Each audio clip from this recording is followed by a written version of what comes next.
আসসালামু আলাইকুম। তিস্তা নিউজের সংবাদে আপনাদের সাথে আছি আমি এমদাদুল হক। জরুরি অবস্থায় বিতর্কিত ভূমিকায় আলোচিত সাবেক সেনা কর্মকর্তা মাসুদ উদ্দিন চৌধুরী অবশেষে আটক।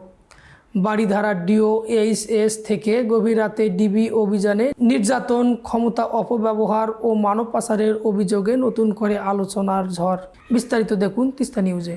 2007 সালের 11 জানুয়ারি জরুরি অবস্থার সময় আলোচিত সেনা কর্মকর্তা মাসুদ উদ্দিন চৌধুরীকে রাজধানীর বারিধারা ডিওএইচএস এলাকা থেকে সোমবার গভীর রাতে আটক করেছে গোয়েন্দা পুলিশ ডিবি প্রধান শফিকুল ইসলামের নেতৃত্বে একটি দল অভিযান চালিয়ে তাকে গ্রেপ্তার করে।